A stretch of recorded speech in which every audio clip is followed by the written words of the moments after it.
আপনি 60 বছর বয়সে এখনো বিড়ি সিগারেট খান, আমি রাগ করলে হইব কোন দিন?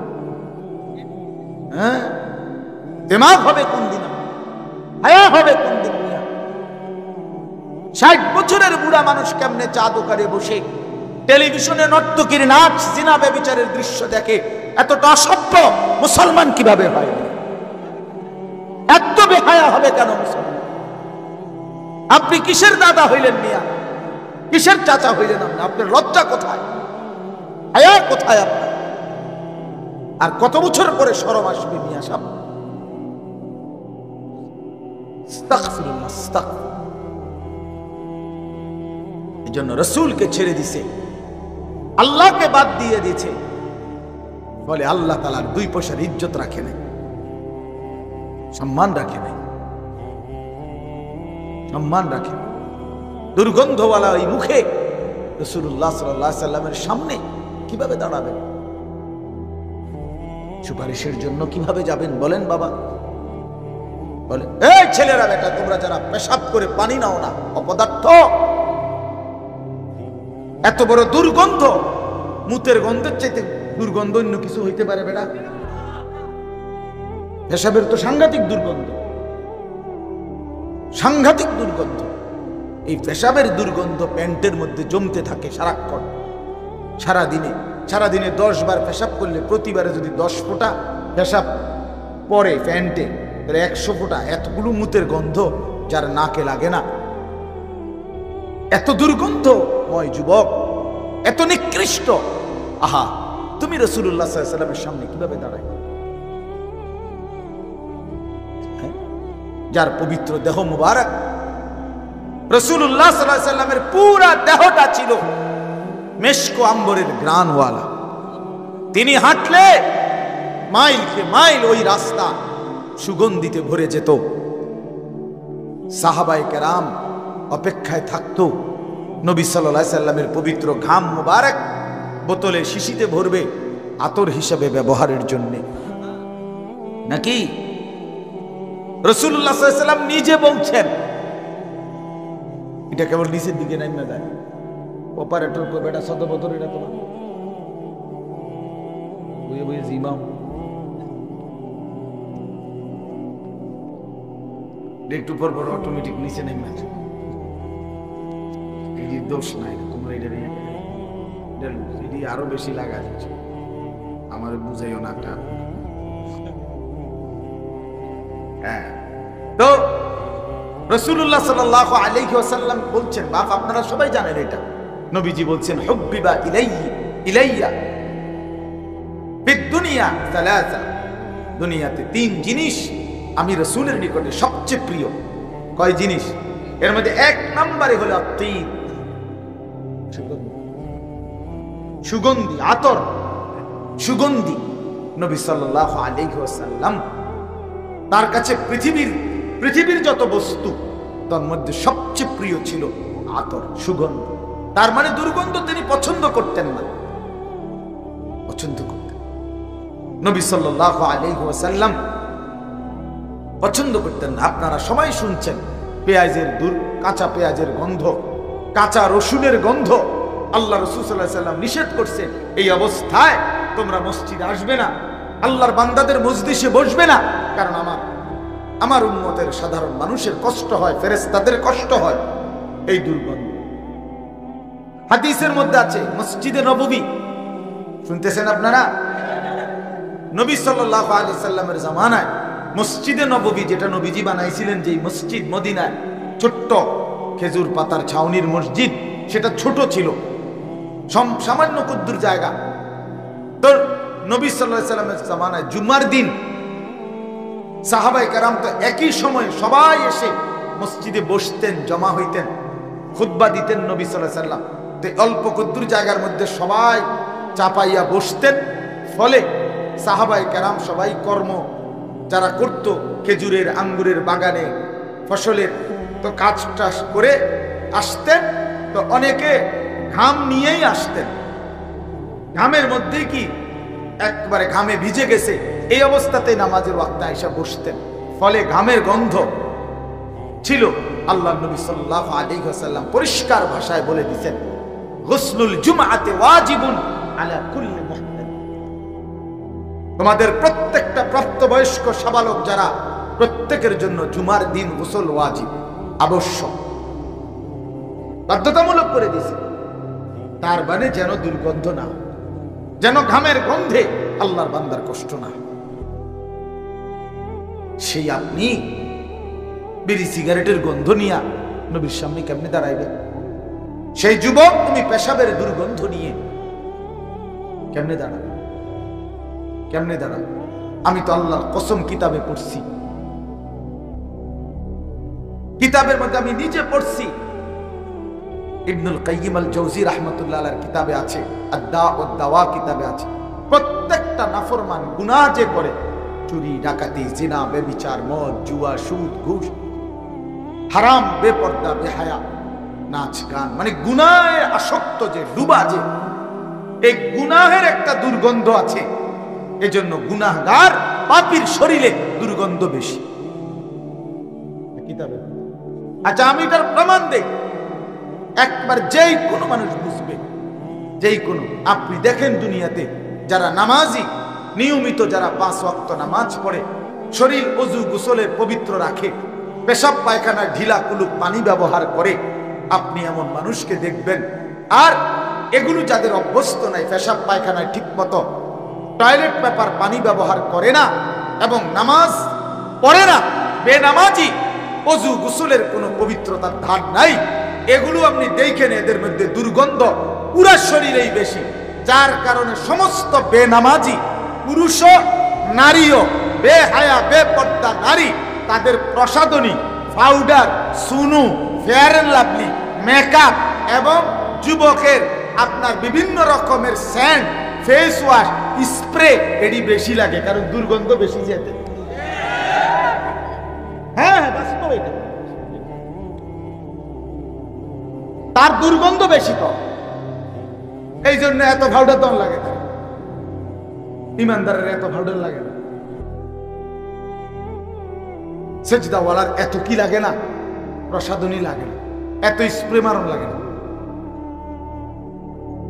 এমনিতেই ইবাদতের গ্রাণ, ইবাদতের সুগন্ধ, ইবাদতের নূর তার শরীরে চমকাইতে থাকে। আল্লাহ তাআলা কোরআনে বলছেন সাহাবীদের ব্যাপারে, সীমাহুম ফি বুজুহিহিম মিন আসারিস সুজুদ।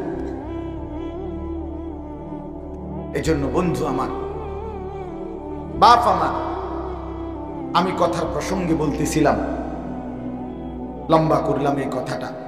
সুন্নাত রাসূলুল্লাহ সাল্লাল্লাহু আলাইহি ওয়াসাল্লামের অনুসরণ, এটা সুন্দর, এটা চমৎকার, এটা দুনিয়ার সৌন্দর্য, আখিরাতেরও সুন্দর এবং পরকালীন মুক্তি। সৌন্দর্যও সেরা, আখিরাতেও সেরা, আখিরাতেও সেরা।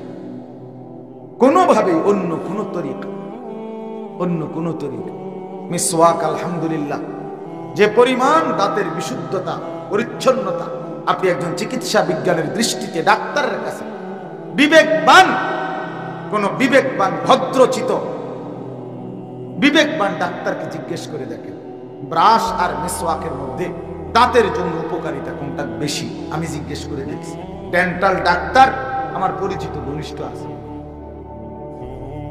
আপনি জিজ্ঞেস করে দেখেন। আপনি একজন ডাক্তারকে দেখেন, জিজ্ঞেস করে, ডাইনিং টেবিলে বসে খাওয়া আর সমান জায়গায় বসে খাওয়া, পিঠ সোজা রেখে খাওয়ার মধ্যে আপনার শারীরিক উপকারিতা কোনটাতে বেশি?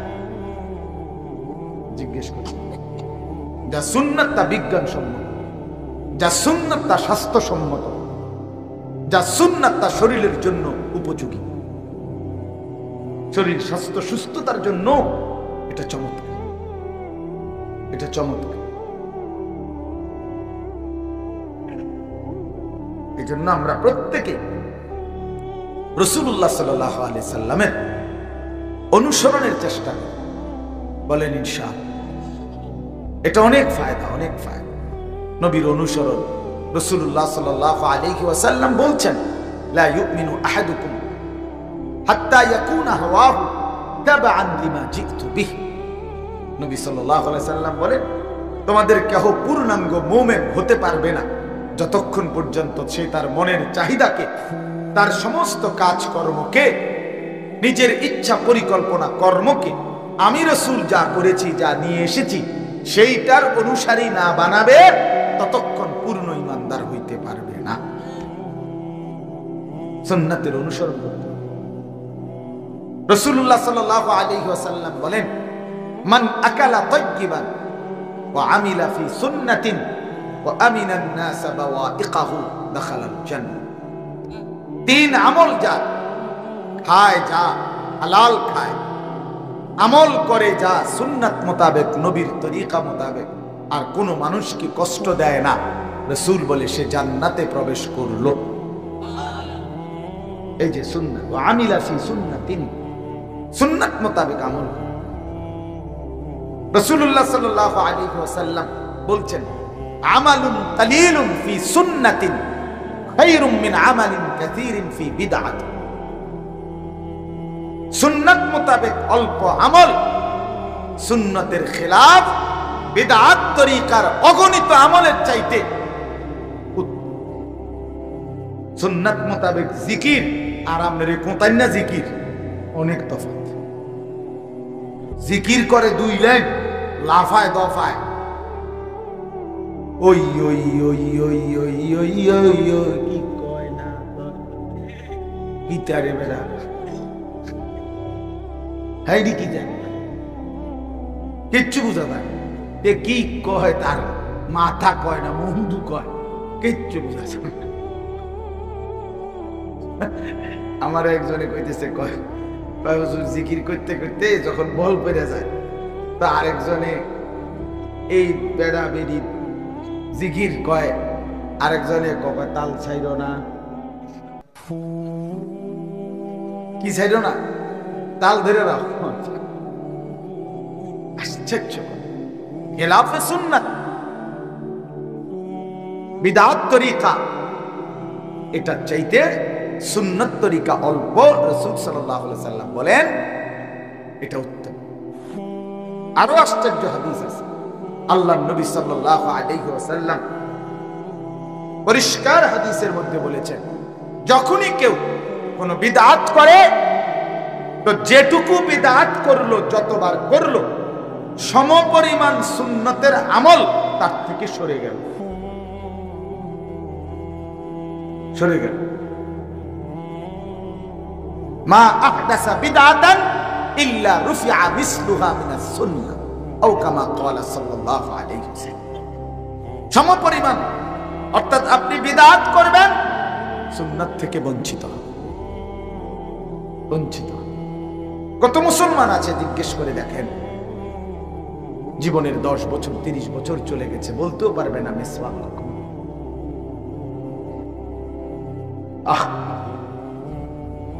চিনিও না, দস্তরখান নাই, কত লক্ষ মুসলমানের ঘরে,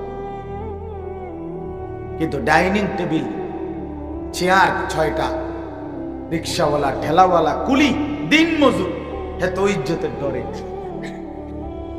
কি করছে ডাইনিং টেবিল? দরকার হলে কিস্তিতে টিয়া লইছে।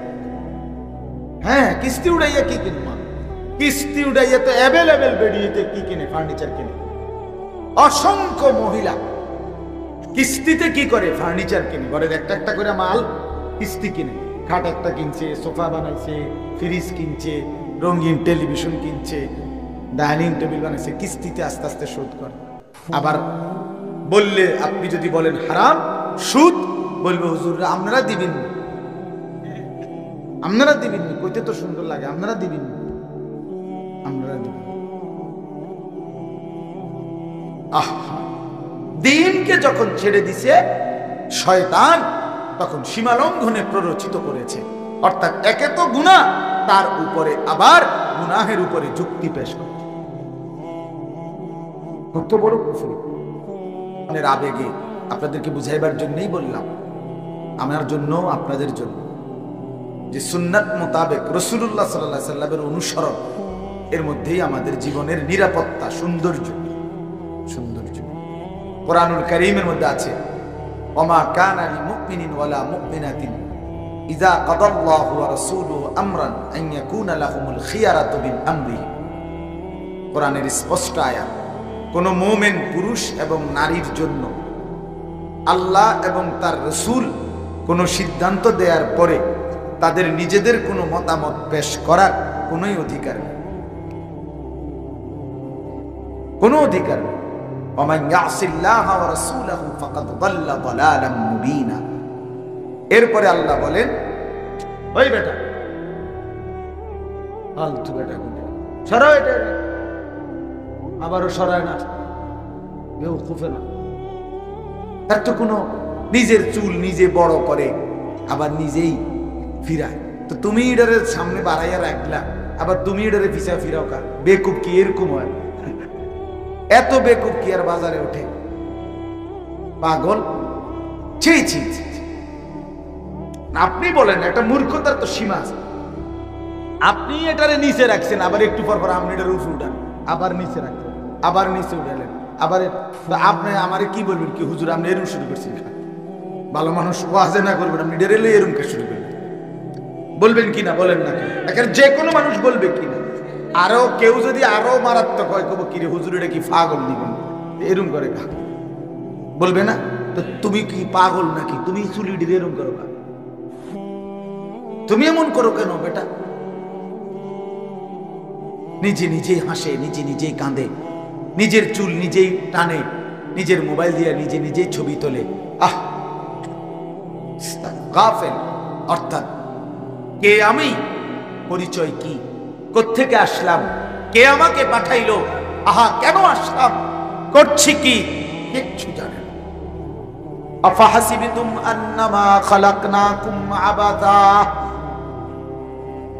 ওয়া আন্নাকুম ইলাইনা লা তুরজাউন। রব্বুল আলামিন বলে, বান্দা এই কি ভেবেছো তুমি আমি আল্লাহ বুঝি তোমাকে অনর্থক বানিয়েছি? কেমনে রে ভাবলা বান্দা এটা?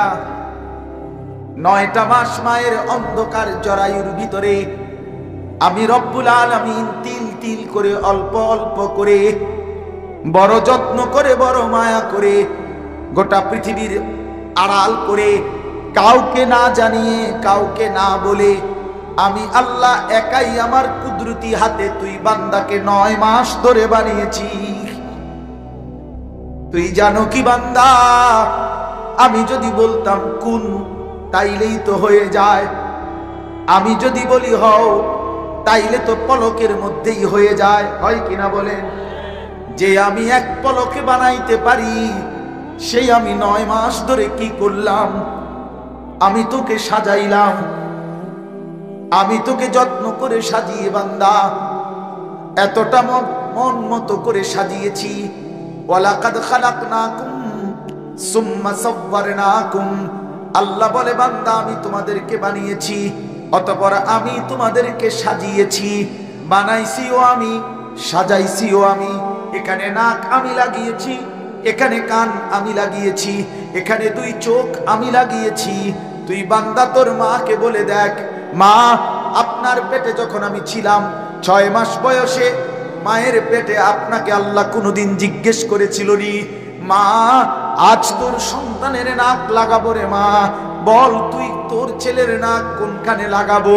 কেউ কি জিজ্ঞেস করেছিনি? আল্লাহ বলে না, কায়নাতের কিচ্ছু কি আমি জিজ্ঞাসা করি নাই, আমি আল্লাহ নিজের হাতেই সাজিয়েছি। এত যত্নে গড়া বান্দা আমার, এত নিখুঁত যত্নে সাজানো বান্দা আমার, আমি বুঝি তোমারে শুধু মোবাইল টিপতা, আমি বুঝি তোমারে শুধু নারীর পিছনে ঘুরতা, আমি শুধু তোমারে বন বিড়ি সিগারেট খাইতা, এটুকুর জন্যই শুধু বানাইছি। আফাহাসিবতুম আন্নামা খালাকনাকুম আবাসা ওয়া আন্নাকুম ইলাইনা লা তুরজাউন। আল্লাহ বলেন এরপরে, বান্দা তুমি কি এই ভেবেছো আমি রব্বুল আলামিনের কাছে তুমি ফেরত আসবা না? যেই তামসা করতে আসো মনে তো হয় কোথাও যাইতে হবে না। এত বাটপারি এত সিটারি বুঝি মানুষে করে, এত নারী বুঝি মানুষে দেখে, এত উলঙ্গ ছবি বুঝি মুসলমানের বাচ্চা দেখে? এত লম্বা 365 দিনে খোদার 1 বছর, একটা দিনও তুমি ফজরের নামাজ কোনোদিনও পড়লা না যুবক। কি ভেবেছো তুমি কোথাও যেতে হবে না? তুমি আল্লাহ থেকে ছুটে গেলা, তোমারে আর কেউ ধরবে না নাকি? কি ভেবেছ? মাকে বলো মা, বোনকে বলো বোন। আজকে 10 বছর ধরে প্রতিদিন বেপর্দা, কোনদিন তুমি পর্দা করো না। আরে বেপর্দা বোন, কি ভেবেছ তোমাকে কেউ ধরবে না? তুমি কারো কাছে ফিরতে হবে না, আল্লাহর কাছে যেতে হবে কিনা? বলেন না কেন? যেতে হবে কিনা? তো আল্লাহ বলছে, আরে বান্দা কি মনে করছো? ওমা রাব্বুকা বিগাফিলিন আম্মা তা'মালুন। আল্লাহ বলে বান্দা তোমরা যা করছো একটা কাজের ব্যাপারেও আমি আল্লাহকে গাফিল ভেবো না। আমি জানি, আমি দেখি, আমি খবর রাখি, আমি হিসাব রাখি। ওয়ালা তাহসাবান্নাল্লাহা গাফিলান আম্মা ইয়ামালুজ যালিমুন। আল্লাহ বলে জালেম নাফরমান রাতে কিংবা দিনে, আলোতে কিংবা অন্ধকারে, একাকী কিংবা প্রকাশ্যে, ঘরে কিংবা বাজারে, দোকানে কিংবা ব্যবসাতে, চাকরিতে কিংবা অফিসে, যেখানে যত জুলুম করছো না ফরমানি করছো, আমি আল্লাহকে 1 সেকেন্ডের জন্য গাফিল ভেবো না। আমি আছি, আমি দেখি। আলাম ইয়ালাম বিআন্নাল্লাহা ইয়ারা। আল্লাহ বলে বান্দা জানো কি, আমি কিন্তু সারাক্ষণ তোমাকে দেখি। কতক্ষণ? বলেন, আবার বলেন। আল্লাহ দেখেন কতক্ষণ? আল্লাহ দেখেন কতদিন? সারা দিন। আল্লাহ ছুটি নেয় কখন? আল্লাহ বিশ্রাম করে কখন? আল্লাহ অবসর নেয় কখন? তন্দ্রা যায় কখন? ঘুম যায় কখন? না। ওয়াতাওয়াক্কাল আলাল হাই আল্লাযী লা ইয়ামুত। আল্লাহ বলে ভরসা করো ওই জীবন্ত সত্তার উপরে, যেই সত্তা কোনদিন মরবে না।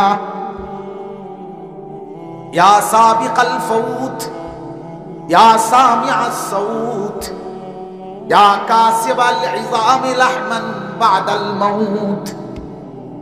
এক বুজুর্গ আল্লাহর ঘর কাবার গিলাফ ধরে এই দোয়া করছিলেন, ইয়া সাবিকাল ফাউত, আই মাউত, হে মৃত্যুকে অতিক্রমকারী সত্তা আমার, যার কোনো মৃত্যু নাই। ইয়া সামিআস সাউত, হে আমার ওই মালিক, কায়নাতের সব আওয়াজ যিনি আলাদা আলাদা একই মুহূর্তে শোনেন। যে বলুক, যাই বলুক, বাংলা বলুক, উর্দু বলুক, হিন্দি বলুক, ইংরেজি বলুক, সবার শব্দ, সবার আওয়াজ যিনি শুনতে পান। ইয়া কাসিয়াল ইযামি লাহমান বাদাল মাউত, হে মৃত্যুর পরে মাটিতে বিলীন হয়ে যাওয়া, হাড্ডি চামড়া একেবারে নিঃশেষ হয়ে যাওয়া দেহকে পুনরায় গোশত, হাড্ডি, রক্ত দিয়ে সাজিয়ে আবার পুনর্গঠন করবেন হাসরের ময়দানের জন্য। যেই সত্তা আমার, সেই মালিক আপনাকে ডাকছি। কিতাবে আমরা পড়ছি, সাইদুল খাতের কিতাবে এক বুজুর্গের এই দোয়াইটা শুই না আরেক বুজুর্গ আল্লাহর ওলি পাগল হয়ে গেছে, কইল কি দেবে না। আরে সে আল্লাহরে ডাকলো কি রে, কি শব্দে? পরে বলছে আপনি আমার এটা লিখে দেন। পরে উনি এটা লিখে দিয়েছে, ইয়া সাবিকাল ফাউত, ইয়া সামিআস সাউত, ইয়া কাসিয়াল ইযামি লাহমান বাদাল মাউত। সুবহানাল্লাহ। আল্লাহকে গাফিল ভেবো না। আল্লাযী ইয়ারাকা হিনা তাকুম ওয়া তাকাল্লুবাকা ফিস সাজিদিন। আল্লাহ বলে বন্ধু, আপনি যখন দাঁড়িয়ে থাকেন, আপনি যখন নামাজের জন্য দাঁড়ান, আমি সরাসরি আপনাকে দেখি। ওয়া তাকাল্লুবাকা ফিস সাজিদিন, আপনি যখন আমার নামাজি বান্দাদের সাথে রুকু সেজদার জন্য উঠা বসা করেন, আমি বন্ধু তখনও আপনাকে সরাসরি দেখি, গুনার আড্ডায়ও দেখি, সেজদার মধ্যেও দেখি, মদের আড্ডায় যুবক তোকেও দেখি, তাহাজ্জুদের সেজদায় যুবক তোকেও দেখি। দেখে কিনা বলেন? হ্যাঁ, এক এক ছেলের চেহারা সুরে দেখলে বেটা মুড়ি মুড়ি ভিতরে ঢুকিয়ে গেছে তোমার মানুষের বেডি চাইতে চাইতে, অসভ্য ছবি দেখতে দেখতে বেটা হাইওয়ান চেহারা সুরত জানোয়ারের মতো হয়ে গেছে বেটা। দেখ বেটা তুই বেটা, মানুষের বাচ্চার আকৃতি নাই, নর্তকীর ছবি দেখতে দেখতে, নারীর দৃশ্য দেখতে দেখতে, উলঙ্গ নাচ দেখতে দেখতে, জিনা ব্যভিচারের দৃশ্য দেখতে দেখতে, এই অসভ্য অভ্যাস তাদের রাত জেগে দিন জেগে মোবাইলের যারা নারীর ছবি আর নর্তকীর নাচ দেখে, ওই অপদার্থদের চেহারা দেখেন, চেহারার মধ্যে কোনো রস কষ দয়া মায়া মানবতা ভদ্রতা বলতে কিচ্ছু নাই। দেখেন সে কই সাফা কই জান। হ্যাঁ, অভিভাবকরা ঘুমায়, অভিভাবকরা ঘুমায়, অভিভাবক হেতের বেড়ার স্বপ্ন একটাই, তে নামাজ রোজা আল্লাহ খোদাইটি বাদ দে, তারে জিঙ্গা বিদের যাবনি দরকার। কথা বোঝেন নাই? তার কি দরকার? 18 বছরের একটা ছেলে এক বাপের যেন এটিএম বুথ, এটিএম বুথ বুঝিনি, যেটি দিয়ে টিপ দিলে টেহা বাইর হয়, টাকার মেশিন। হ্যাঁ, তারপরে বুঝছে এটা কি আমার একটা কি এটিএম বুথ।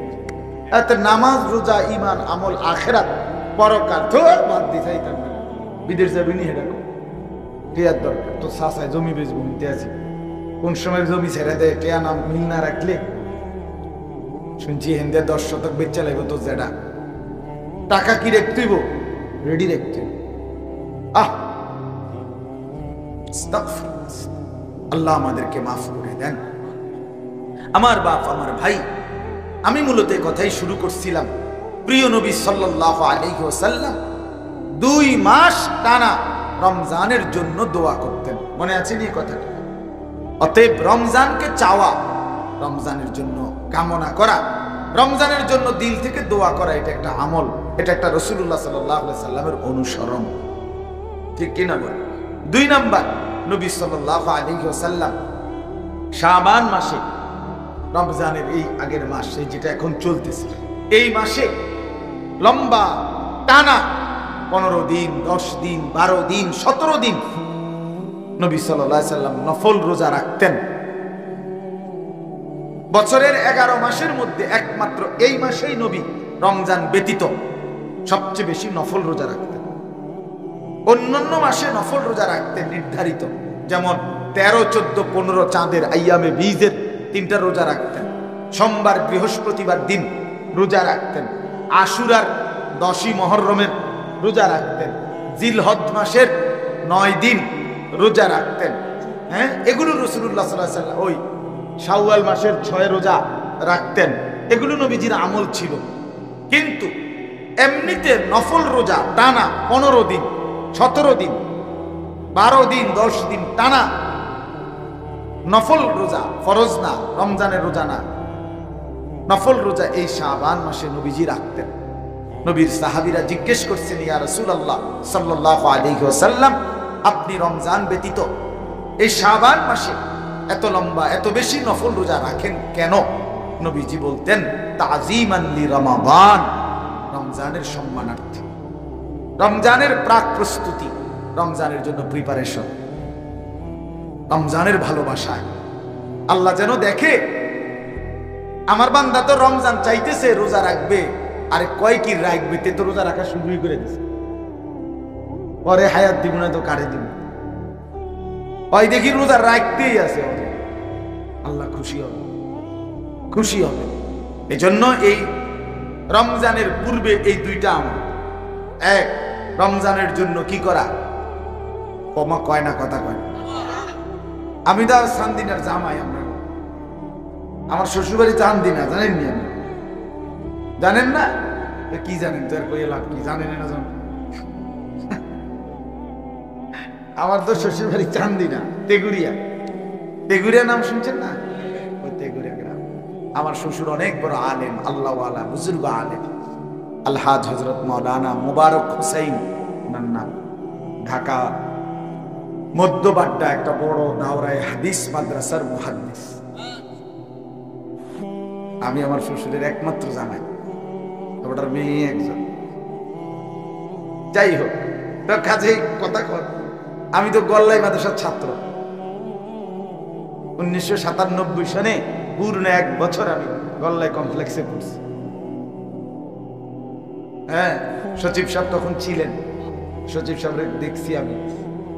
আমার বড় ভাই তখন নতুন গল্লাই কমপ্লেক্সের আপনার আলিয়া শাখা যেটা খুলছে ওইটার প্রধান ছিলেন, সুপার ছিলেন আলহাজ হযরত মাওলানা মাহবুবুর রহমান আশরাফি।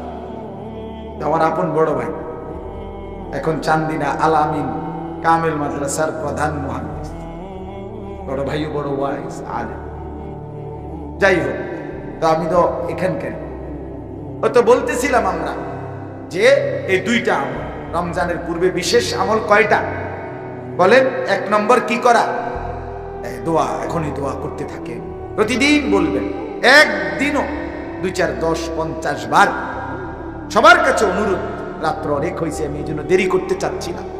প্রত্যেকের কাছে অনুরোধ, বাবা ভাইয়া ছেলেরা তোমাদের কাছে অনুরোধ করি, দোস্ত হাসতে হাসতে ফেলে দিও না। ওই যে শুরু করবো, কথাটা বলতে পারলাম না, যে গাফেল জাহান্নামে যাওয়ার শায়েখ বলছে অধিকাংশ জাহান্নামী 3 কারণে। 1 নম্বর গাফলত, খামখেয়ালি, এ খামখেয়ালি। আরেকটা হলো জাহালাত, কোরআন সুন্নাহর অজ্ঞতা, শরীয়তের মাসআলা মাসাইল, দ্বীনের বিধান জানার কোনো মানসিকতাই নেই। মূর্খ, মানে জিঙ্গেলে চাচা ভাই না হুজুর, আমরা এরকম সাধারণ মানুষ, কোনো রকমে বাদুগা খাইয়া হইয়া না থাও ইতান, আমরা এত তান বুঝছে কি আর কুলাইতার আলাপ আলাপ করে, বুঝেন না মামা, আলাপ করে। তাই কিন্তু তাই নিলে আপনি যদি বলেন যে চাচা আপনি বিএস খতিয়ান বোঝেননি, সিএস বোঝেননি, আরএস বোঝেননি, কয় বুঝিনি মানে আমনে যে যে আমনগো বাড়ির লগে দিয়ে যে 1.5 জায়গা লইয়া যায়, যে মামলা 30 বছর পরে, এটা ছাড়তেন না? যেটা আর কি কও ছাড়তাম না, মানে জামা বইটা লেছে আর কি কও ছাড়মু কি লেগা? বাপ দাদার জমি, এই নালে দরকার হইলে বাকি 50 শতক বেচালাম, এই জায়গা লইয়াছেন, তারে দেখাই দিন বেটা, জীবনে মরি আর বাঁচি, দরকার হইলে ভিক্ষা করুন, কিন্তু মামলা চালাম, ভিক্ষা করবে দরকার এমন ডাকাইতে ঢাকায় আছে না? এমন কি কর না, ভিক্ষা করবো দরকার হইলে। তার ফুতেরে কইয়া গেছে, তুই বেড়া যদি বাপের ঘরে হইয়া থাকস, তোর কাকারে দিচ্ছে এই জমি কিন্তু কইলাম, তাহলে আমি কবর ফাইটটা মরে যাবো। আবার আপনি তো মরেই গেছেন, আপনি মরণে তো আপনার কবরে দিচ্ছে। হায় হায় হায় হায় হায়, এত বড় ডাকাই! হায়, আল্লাহ কোরআনে বলছেন, আমার বান্দা মজলিসে জায়গা ছেড়ে দিও, আমি জায়গা দিব। তা আমি বুঝছি যে আল্লাহ যেন এটা বলছে যে তুমি জায়গা দাও, ছেড়ে দাও, আমি দিব। আর রাসূলুল্লাহ হাদিসে বলছে, অন্যায় ভাবে 1 বিঘত জায়গা, মান আখাযা শিবরাল আরদি যুলমান, কারো যদি কেউ অন্যায় ভাবে 1 বিঘত জায়গা জুলুম করে নিয়ে নেয়, খোদার কসম নবী বলছে কিয়ামতের দিন 7 তবক জমিনের নিচের মাটি ওই নাফরমানের কাঁধে, শরীরে, দেহে পেঁচাইয়া দেওয়া। তাব্বাকাহুল্লাহু ইয়াওমাল কিয়ামাহ 7 আরদিন।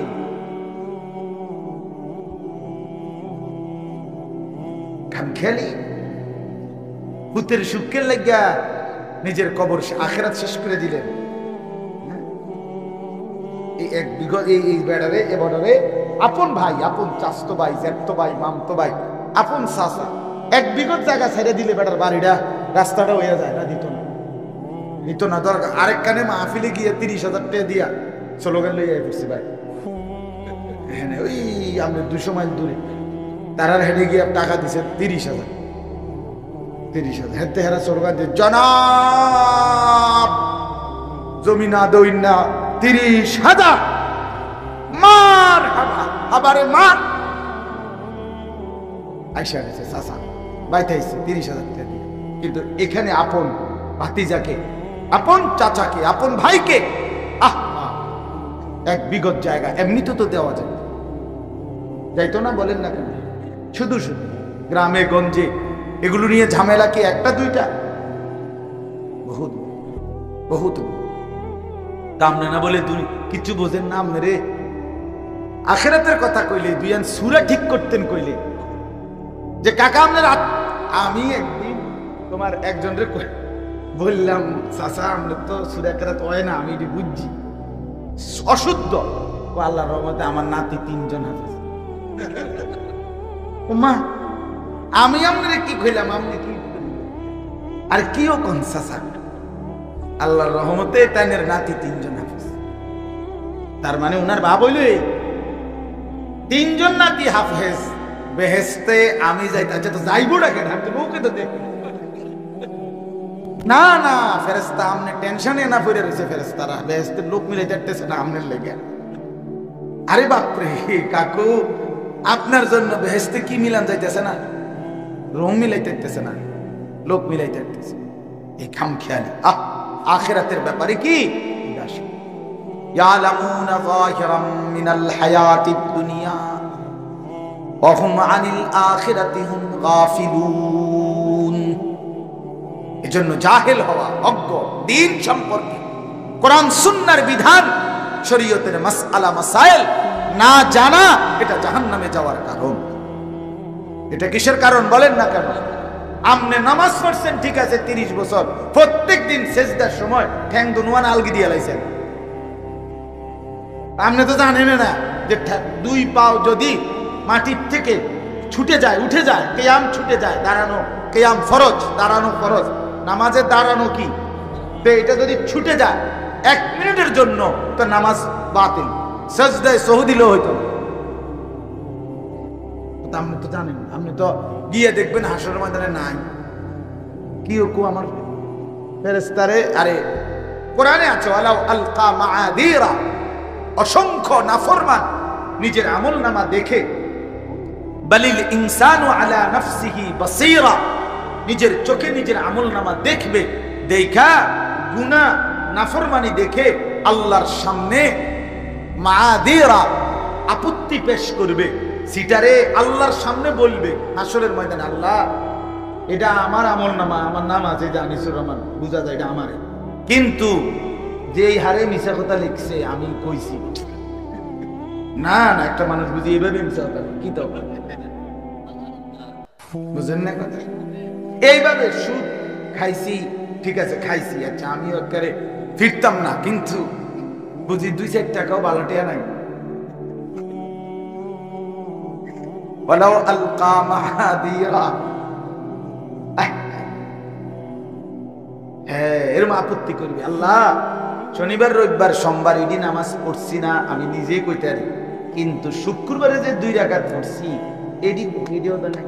এটাই তো পরিষ্কার বোঝা যায় এই ফেরেশতা নিজে নিজে বানাইয়া লিখছে, নাইলে আমার শুক্রবারের নামাজটা। আল্লাহ বলবে হ্যাঁ এটা তো একটা কথা, তুমি তো শুক্রবারে 2 রাকাত পড়ছিলে, এইটা ফেরেশতাকে জিজ্ঞেস করবে, ফেরেশতা কও আমার বান্দার শুক্রবারের 2 রাকাত কই? ফেরেশতা বলবে আল্লাহ ওযু আছে, ফরজ গোসল আদায়